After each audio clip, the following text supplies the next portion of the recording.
So we were discussing, obviously, much made of your firing from Texas. What do you go through mentally when that happens? I know it happens frequently in the coaching profession, but what happens to you? You know, you when it happens to you, you kind of take a hit because it's almost like you weren't good enough. And at Texas, we didn't win enough football games, so you're going to get fired, especially at a program like that. And so then you take that time and you get fired and you kind of just sit back and I just took out a pad and I watched a little Jerry Springer, but I took out a pad and I just wrote down what could I have done differently. But my experience at Texas has helped me become a better football coach.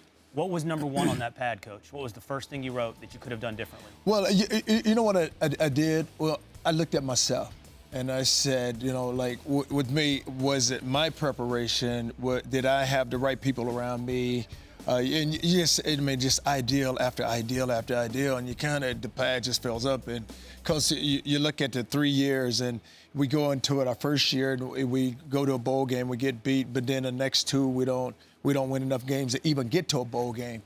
And recruited some really good players there, left a really good foundation, and it's going to be fun to watch because when you recruit those players, I want them to win. I want them to win because they haven't, and they deserve that. Recruiting, it's interesting that you bring that up because college football, as everyone knows, recruiting is extremely important. And you come from being the big dog in a state full of football talent to, frankly, being in Florida.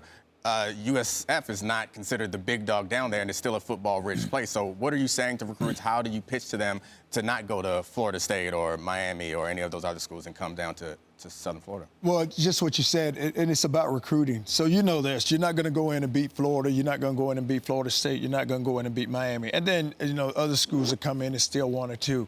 But there's enough players where you're going to be able to, if you evaluate the right way, you're going to be able to get the players that will fit your program. You know, I look at our team right now. I have a quarterback that's an unbelievable football player. He had 2,800 yards throwing last year, 1,500 yards rushing, but he has enough around him where, you know, you have a really good running back. Defensively, we have to get better, but it's enough players, and I've recruited that area for so long, has a lot of ties with the high school coaches, so for me, I kind of know if a guy's telling me if a guy can play or not. Could Quentin get in the Heisman conversation? Well, I would love to see it, because if he had the year he had last year and just build on it for this coming season. But he is very talented. But the thing about Quentin is just he leads by example. He don't say anything. He comes out to practice, he practices hard, and then he leaves, but the guys have enough respect for him. It's so funny, and I told him, I said, you kind of remind me of Teddy when I had him at Louisville, because we'll get down and everybody, they knew when Teddy hit the field, hey, we're going to be okay. And that's the way we feel with Quentin right now. Coach, we've met before. I'm from Texas. I'm a Longhorn alum. I was pulling for you throughout. One of the things I know about you, and any Texas fan knows, that you were big on your core values, the things you wanted to see from your players from a behavior and character standpoint. When you got to the University of South Florida, really quickly after you were there, I believe one of the players had some legal troubles, and a South Florida judge said she was ashamed and addressed this specifically to you, right, that she was ashamed to be a South Florida alum. What was your reaction when you heard that?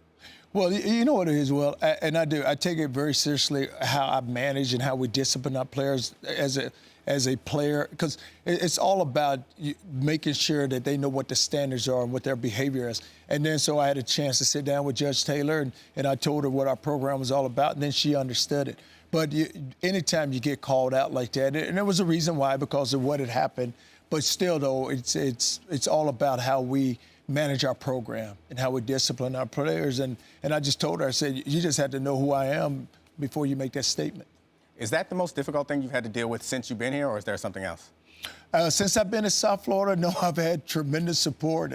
But it's a town that I know because I recruited. You know, I was in Gainesville all those years, so I recruited that area for so long, had a great relationship with the high school coaches there. So it's kind of like you going into an area that you really know.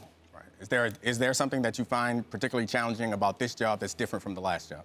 Well, what's going to be our challenge now? Can we manage our expectations? You know, we've been picked to win the conference. You know, some people have us picked to go undefeated, but it's all about you have to win every day, and it's all about guys understanding what they're about and who they are. And once we figure that out, then the attitude is there. Won 11 games last season, and so we can build on that. But the challenge is, can we be consistent enough day in and day out to make sure that we continue to get better?